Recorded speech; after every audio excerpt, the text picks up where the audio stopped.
Мээримдүү, ырайымдуу Аллах Тааланын ысымы менен баштайм. Бардык мактоо даңаза жараткан Аллах Тааланын жалгыз өзүнө гана болсун.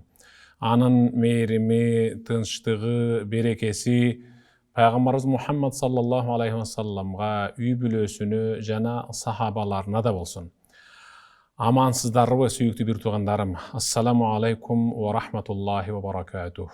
Ыйык Рамазан айдан алган таасири менен Шаввал айынын орозосунда кармап бүтүрүп алайын деп шымаланып ибадатка жан дил менен киришип кеткен жана ыйык Рамазан айда орозосу чала болуп казасын берип аткандардын баарына ийгилик каалайм. Аллах Таалам кемчиликсиз кабыл кылсын. Бүгүнкү сабагыбыздын темасы орозодон кийинки ой толгоо. Bir ay boyu sizler menen маңдай тескей азын оолак сүйлөшүп, анан ким кандай жыйынтык чыгарды экен, орозодон кийин мындай бир кеңешип, пикир алмашып, кимде кандай өзгөрүү болду, ким кандай өзгөрдү, ким кайсы тарапка көбүрөөк өзгөрдү, бир ортого мындай бир ойлорубузду таштабайлыбы деген таризде мен орозодон кийинки ой толгоо деген тема менен сабак жазууну эп көрдүм.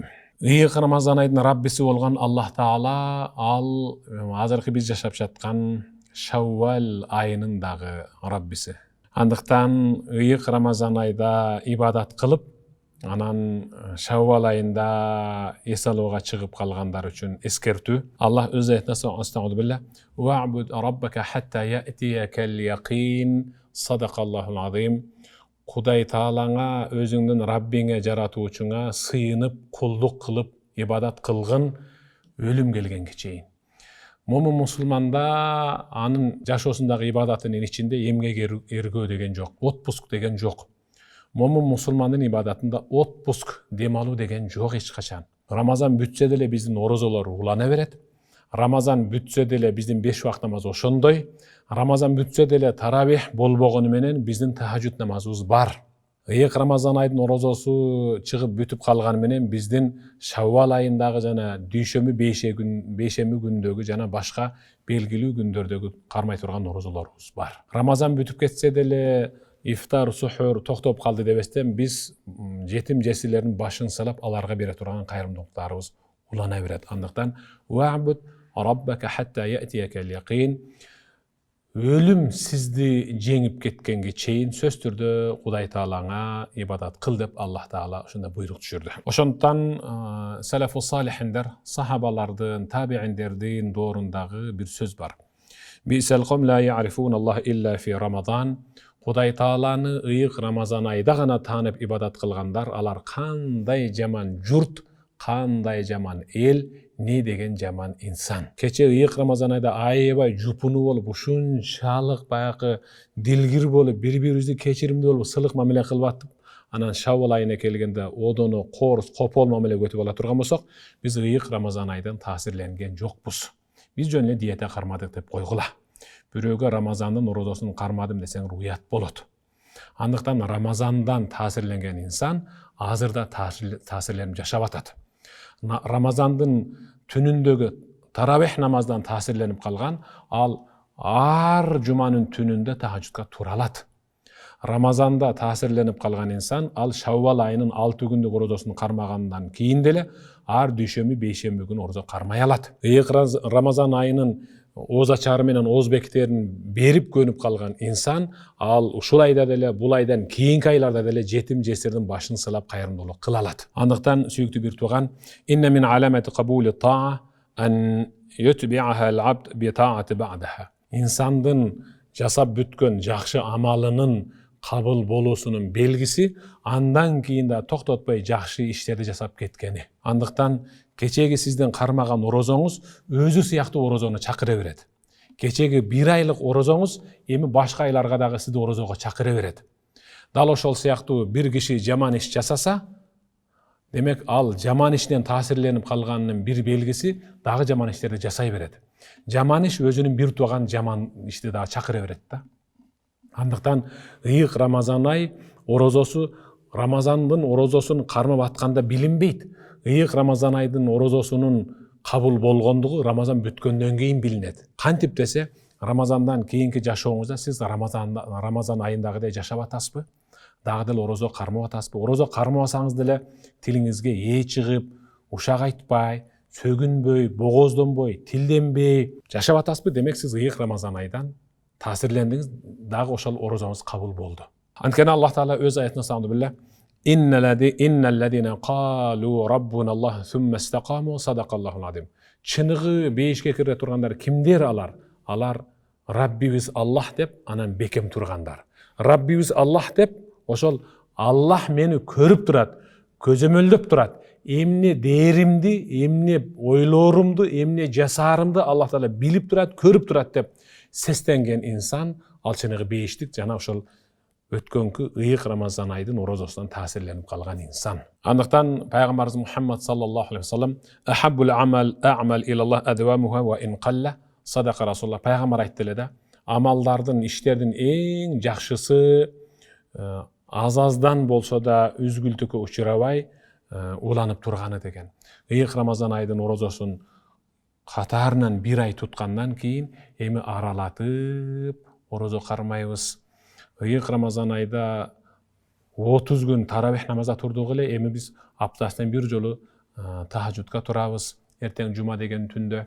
Ыйык Рамазан айда тынбай Кур'ан барактап хатмын кылбаттык эле, эми мында да күнүнө бир парадан окуп, кийинки ыйык Рамазан айга чейин ушинтип жүрөгүбүздү тазалап барабыз. Андыктан сүйүктүү менин бир тууганым, ыйык Рамазан айдын өзүнүн максаты бар. Чын, ыйык Рамазан айдын өзүнүн максаты бар. Ал ар жылы келип бир максат менен келет, биз андан толук сабак алып калабыз. Бирок ыйык Рамазан ай берген сабакты башка мектептен, медреседен, вуздан, академиядан ала албайбыз да, таптакыр ала албайбыз андайды.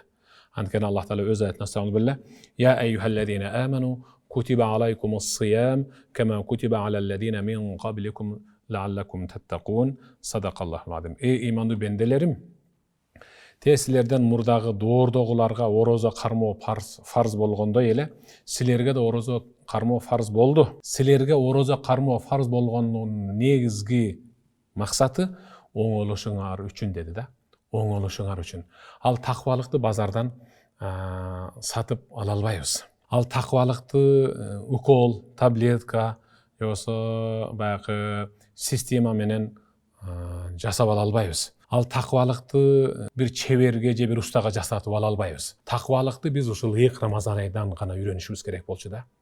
Таквалыкты ушул ыйык Рамазан айдан бир ай бою оңол дей берди. Биз эми 11 ай оңол жашашыбыз керек. Ыйык Рамазан айдын барып турган эң акыркы туучусундагы бизге бере турган максаты, негизги сабагы ал таквалык, бизди оңдоо. Тилибизди оңдойт, көзүбүздү оңдойт. Айтор жан дүйнөбүздү, жашообузду оңдойт. Жан дүйнөбүздү, жашообузду оңдойт. Жан дүйнөсү оңолгон инсан ал эч качан бузулбайт. Шуну бир билең. Эгерде ыйык Рамазан ай бүтүп бара жатканда инсан оңолуп, күнөөдөн алыстап, Аллах Таалага жакындап, ибадатчыл болуп калган болсо, демек ал кийинки ыйык Рамазан айга чейин дал ошол көрүнүш менен кирет. Эгерде ыйык Рамазан ай бүтсө деле мурдагы адат калбай, бузулган боюнча ыйык Рамазан ай бүтүп кете турган болсо, демек ал кийинки ыйык Рамазан айга чейин дал ошол бузулуу менен барат. Сахабалар, табииндер ыйык Рамазан айдын орозосун кармоодо Аллах Таалам кабыл кыл деп ыйлашчу эле дейт.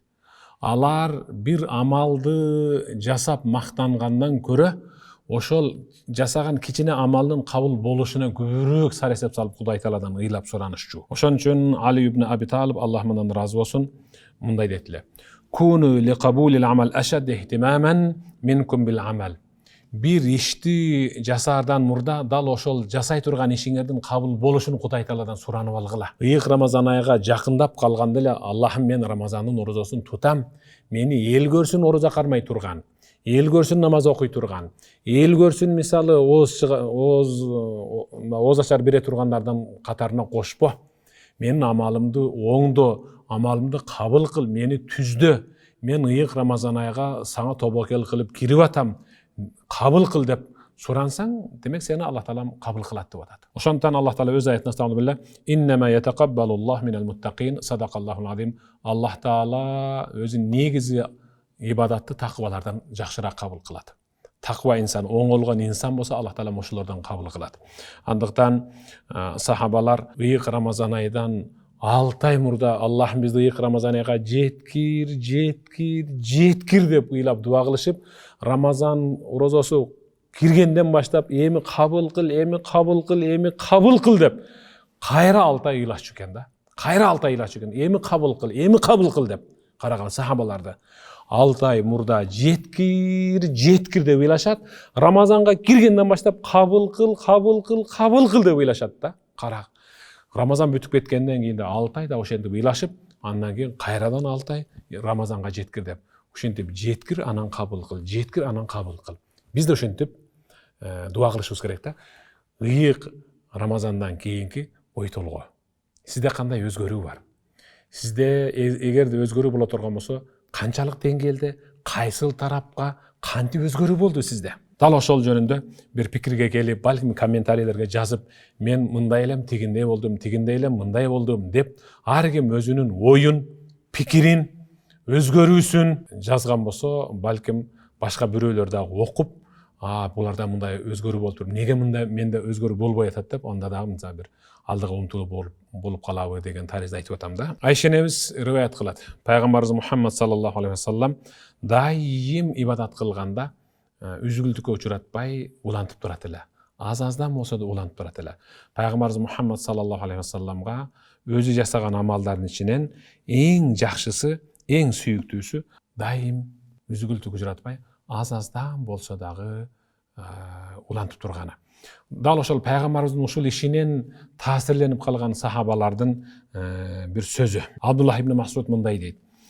Чыныгы муъмин өзүнүн жасаган күнөөсүн асканын тоонун үстүндө өтө чоң бир аска аны азыр эле басып түшүп өлтүрүп басып кое тургандай көрөт. Кичинекей күнөөсүн дагы коркуп, ушул таш басып калбаса экен ушул таш басып мени быт-чытын чыгарып ушу өлтүрүп койбосо экен деп дайым кечеги жасап койгон кичине кемчилдигине өкүнүп, ыйлап, кайгырып, өзүн жаман сезип, тооба кылып ошондон арылат. Ал эми эки жүздүү инсан баягы ыйык Рамазан айга сын көз караш менен, Кур'анга дагы сын көз караш менен, ислам динде дагы сын көз караш менен тиктегендер, алар өзүнүн жасаган чоң килтейген күнөөлөрүн дагы чекесине же мурдунун учуна конгон чымын айдагандай эле мынтип кол шилтеп коет дейт. Ошо мурдунун учуна конгон чымынды мынтип айдаган сыяктуу эле кечеги өзүн түбөлүк тозокко түшүрүп кое турган чоң күнөөлөрүн дагы чымын айдагандай эле болуп калат. Ошол себептен ыйык Рамазан айдан алган таасирибиз орозодон кийинки ой толгоо ар бирибиз оңолгонго аракет кылышыбыз керек.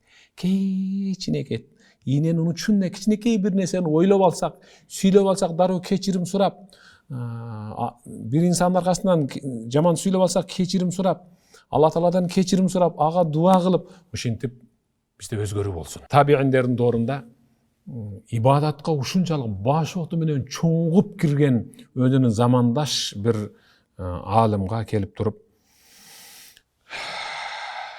ыйык Рамазан айы бүтүп баратат. Аз калды, 1-2 күн калды. Атартахил ан ба'да Рамазан. Бу Рамазанда башкача ибадат кылдың. Мен мындай сырттан карап туруп, ушу өлүп калбаса экен деп корктум эле да. Өтө катуу ибадат кылдыңыз.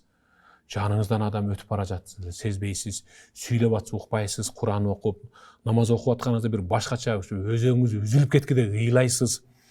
Эми Рамазан бүтөйүн деп калды, 1-2 күн калды. Рамазандан кийин эс аласызбы? Деди. Анда ал мынтип атат. Иннама раха ли ахлил жанна. Ой кандай? Бул эмне деген суроо? Эс алуу деген ал бейиштиктер үчүн. Эс алуу деген ал бейиштиктер үчүн. Бейишке киргенде эс алыш керек. Амма нахну фа амалуна ла янқида хатта налқаллах. Ал эми сен менен мен экөөбүз бүгүн Аллах Таалага жолукканга чейин ошол эс алуу үчүн азыр эмгек кылып калышыбыз керек деп атат. Субханаллах. Эс алуу үчүн азыр эмгек кылып калышыбыз керек. Мен эс алуу үчүн ушинтип эмгек кылып атам деген.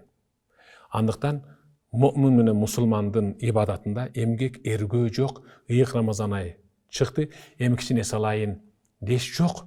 Имам Ахмад ибн Ханбалдан сурашканда качан эс аласыз деген. Качан эс аласыз деген. Имам Ахмад ибн Ханбал ушунчалык катуу ибадат кылат эле.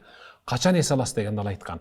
Оң кадамымды, оң бутумду бисмиллах деп бейиштин эшигин астанасын аттагандан баштап эс алам деген. Ошого чейин Аллах Таалага кулчулук кылып, өзүмдү өзүм жеңип барышым керек деген. Бүгүн ыйык Рамазан айдан таасирленгендер өзүн эми 11 ай жеңип жашаш керек. Ыйык Рамазан айдын орозосунун сизге тийгизген таасири жана Рамазандагы кармаган орозоңуздун окуган хатмы Кур'ан, тургузган 5 вакыт намаз, тикилеген таравих намаздар, чыгарган ооз ачыруу жана ооз бекитүүлөр иши кылса бүт баардык жакшы амалдарыбыздын кабыл болушунун белгиси кайсыл десе, инсандын жүрөгү дагы деле Кур'анга байланышып турса, намаз артынан намаз окуусу келип турса, орозо кармагысы дагы деле келип турса, дагы деле ыйык Рамазан айдын ооз ачар дасторконун жая салып, шаша буша Кудай Тааладан сооп алып калайын деп конокторго ооз ачыруу бергенде шашкандай, азыр деле жетим жесирдин башын салап аларга кайрымдуулук кылынганга шашып турса, демек ал ыйык Рамазан айдан таасирленди. Анда өзгөрүү чоң болуп атат. Демек сизде ошондой өзгөрүү барбы жокпу? Өзүңүз бир карап көрүңчү. Hazrat Umar хасибу анфусакум кабла ан тухасабу, Аллахтын алдына барып отчет бергенге чейин ар бириңердин алдыңарда өзүңөр отчет алып, өзүңөргө отчет бергилечи деди да. Ыйык Рамазан айдан алган таасирибиз ушул болсун. Пайгамбарыбыз Мухаммад саллаллаху алейхи ва саллям кыяматта Аллах Тааланын алдында Аллах Тааланын жалгыздыгынан суралгандан соң эле намаздан суралабыз деген. Андыктан намазыңызга бекем болуң. 5 вакыт намазды тикелеп, таравих намаздарды окуган инсан бүгүн тахажжудга жана 5 вакыт намазга бекем болуп калат. Ыйык Рамазан айдын орозосунан таасирленген инсан ал Кур'андагы барактап окуй берет. Рамазан бүттү, хатмы Кур'ан бүттү, Кур'ан жабылып, текчеге коюлуп чаң баспаш керек.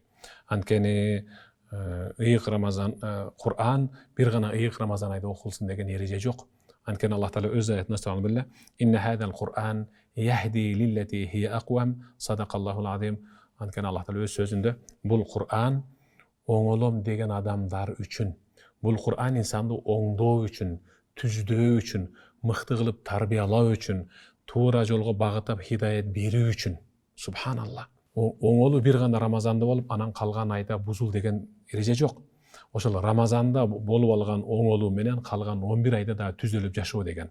Ошол Рамазанда барактап окулган Кур'ан барагы 11 ай кайрадан баракталып туруш керек. Ошондон Усман ибн Аффан, Аллах разы болсун, "Лау тахарат кулубана ма шаби'на мин каламилла", эгерде биздин жүрөгүбүз таза болгондо биз Аллах Тааланын сөзүнө тойбой өтүп кетет элек деген.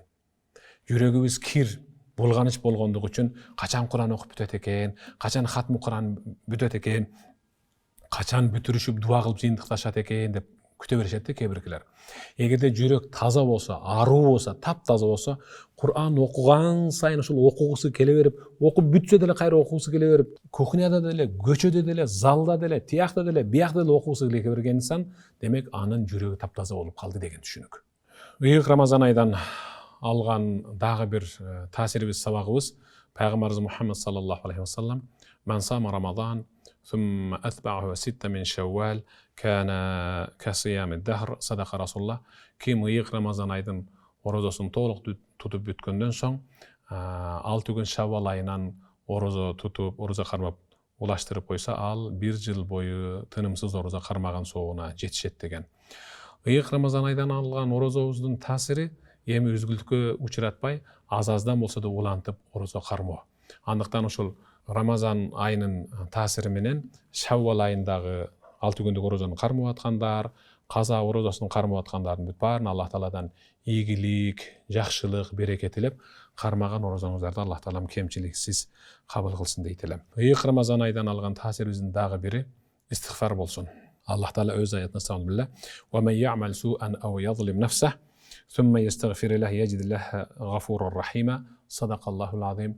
Ким бир жаман иш жасап алса, же өзүнө өзү зулум кылып алса, өзүнө өзү зулум деген Аллах Таала тыйган нерсени жасап, мисалы тамекисин чегип алды, дагы бир серпетип алды, Кудай сактасын, аны бетин ары кылсын. Айтып ошондой бир жаман иш жасап алды, же сөгүнүп алды, же жалган айтып алды, же бирөөнүн аркасынан ушактап алды. Ушундай болсо дейт, истигфар айтып Кудай Тааланын өзүнөн кечирим сурасын деп Аллах Таала өзү айтты. Эгер кимде ушинтип истигфар менен эле менин астанамды, менин эшигимди тыкылдата турган болсо, анда мени кечиримдүү деп тапты деп атат. Андыктан Рамазандан алган сабагыбыздын бүт баары дал ушулар. Сахабалар, табииндер мындай дешкен да: "Бисал ком ла я'рифун Аллах илля фи Рамазан." Эң жаман эл, эң жаман журт, өтө жаман инсан ал Аллах Тааланы бир гана Рамазанда таанып, Рамазанда гана Кур'ан барактап, Рамазанда гана таравихке туруп, калган айларда жалкоолук кылган ал эң жаман эл, эң жаман инсан деген. Биз Рамазандын күндүзгү орозосунан башка айларда дагы аз адам болсо да орозо кармоону үйрөндүк. Рамазандын түнкү таравих намазынан башка айларда тахажжудка турууну үйрөндүк. Рамазан айындагы ифтар дасторконун жаюудан биз башка айларда кайрымдуулук кылууну үйрөндүк. Рамазан айындагы хатмы Кур'андан биз башка айларда дагы Кур'анды барактап окуганды үйрөндүк. Андыктан мен сөзүмдү Пайгамбарыбыз Мухаммад саллаллаху алейхи вассаламдын бир хадиси менен жыйынтыктайм. "Ида сарратка хасанатук ва саатка сайиатук фа анта муъмин", садака Расулуллах. Эгерде жасаган жакшы ишиңиз сизди сүйүнтүп, кубантып, анан кээде кетирип койгон кемчилдигиңиз сизди кыжырат кылса, анда сиз чыныгы муъминсиз. Чыныгы муъминсиз. Ыйык Рамазан айдан алган таасириңиз менен сиз кайсы бир жасаган ишиңизге сүйүнүп атасыз азыр. Мен 5 вакыт намазды тикелей албай атат элем. Рамазан шылтоо болуп тургузуп алдым. Мурда Рамазандын орозо кармайт десе кыйнала берет элем. Быйыл мен толук туттум. Эми мындан кийин кармайм деп атасыз. Менде өзгөрүү болду, мындай болду, тигиндей болду деп атасыз да. Демек сиз чыныгы муъминсиз.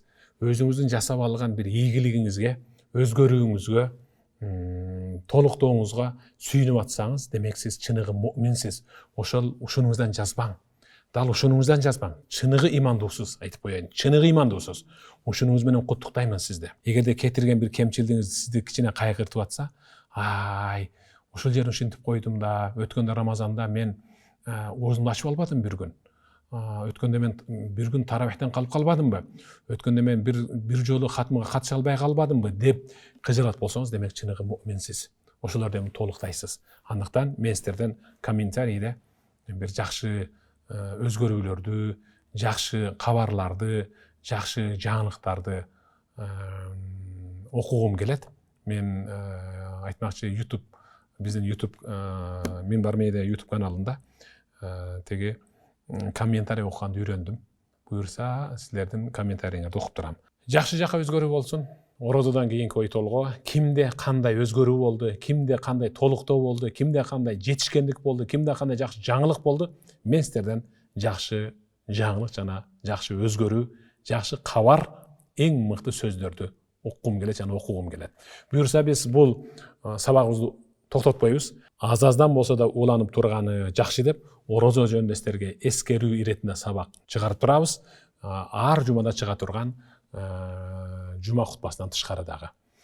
Кармаган орозоңуздарды Аллах Таалам кемчиликсиз кабыл кылсын. Кайрадан дал ушундай сабактарда жолукканга чейин сак саламатта болуңуздар. Ассаламу алейкум ва рахматуллахи ва баракатух.